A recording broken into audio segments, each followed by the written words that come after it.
Siamo al Festival di Internazionale Ferrara e siamo qui con Robert Fisk. I would like to ask you, how is your perspective of Middle East from the interior and of Middle East themes from the interior, and what are the main responsibilities of Western journalism in depicting in a not so fair way sometimes? Well, you see, I think that many journalists, unfortunately, have fallen into the habit of reporting the Middle East like it's a football match, when in fact it's a bloody tragedy. And they fall into the habit of using words which desemanticize, which reduce the impact of the Middle East, so that people who look at the Middle East think it is a very simple issue. People want peace, people don't want peace, and that's not what the Middle East is about. Everybody wants peace, of course they do.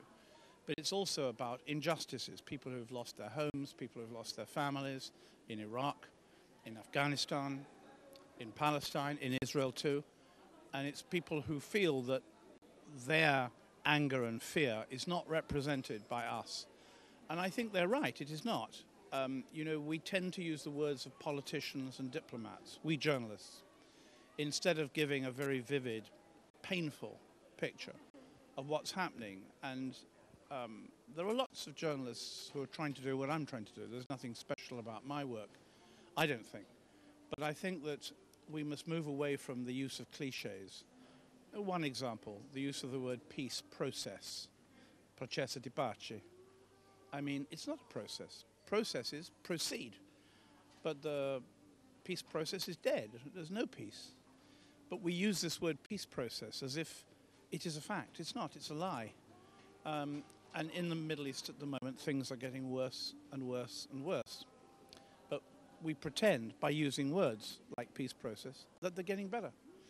Eventually, we will have to wake up. Something terrible will happen, and we'll say, oh, why has that happened? You know, one of the interesting things about 9/11 was that everyone wanted to know who. Well, 19 Arabs who claimed they were Muslims. How? Box cutters, tall buildings, aeroplanes. But no one wanted to ask why, right? Which meant, okay, well, the murderers were Arabs. That means they came from a place called the Middle East. Is there a problem there, you see?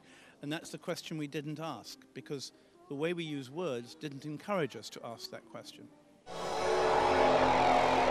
You mentioned the peace process. I want to ask you, what do you think about the attitude of the Obama administration toward Middle East agenda, also considering also the recent reopening of the talks between Israel and the National Palestinian Authority?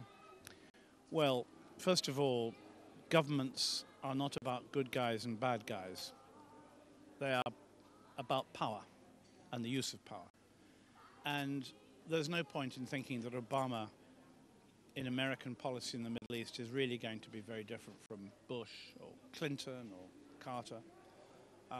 US policy is totally pro-Israeli, and the United States is not a neutral party and therefore cannot be the middle negotiator in the Middle East. It is, but it won't work. But, you know, I think the real problem is that at the moment in the Middle East, what you have is one particular nation, Israel, which is taking the land of another nation, Palestine. I put that in quotation marks because Palestine doesn't exist. But because 62% of the West Bank is fully occupied by Israel and colonies continue to be built, I don't think there will be a state called Palestine, because they're really only negotiating for 10.8, 10.9% of mandate Palestine. How is it possible to create a state with that. I don't think it is. Even if we say, okay, there are direct talks, between who and who?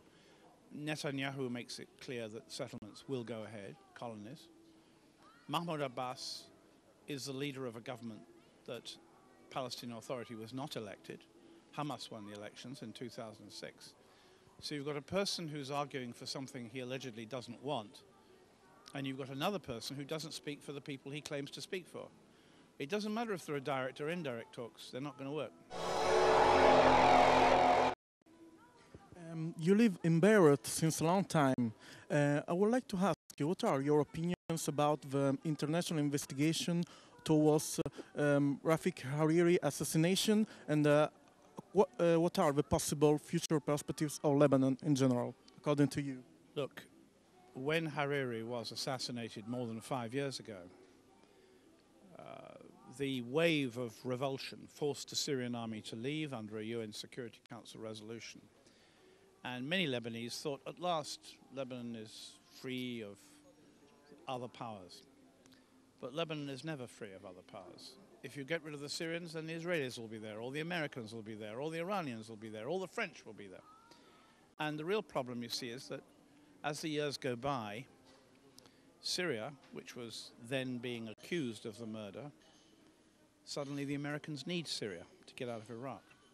Suddenly, for stability in Lebanon, Lebanon needs Syria. So Syrian influence has returned. Nobody now in the West wants to see that tribunal point a finger at Syria or Hezbollah, in which case we may have a civil disturbance. So I think that the tribunal will just go on and on and on. It's cost millions and millions of dollars for more than 5 years. The longest murder inquiry in the history of the world. Do you think it's going to point out the guilty man? The 4 men they arrested as being responsible have been released from prison. The tribunal has agreed it took false evidence from a person who was not telling the truth. I think it'll be another 5 years before they make their final report. What are the possible future perspectives, according to you, in the struggle between the US and Iran?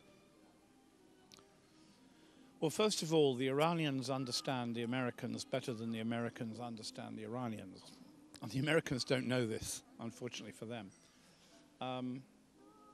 You see, if you're an Iranian and you look at the history of the region, okay, you say, Pakistan has a bomb and it's not going to be invaded. North Korea has a bomb. We're not going to invade North Korea. Iraq did not have a bomb and they were invaded.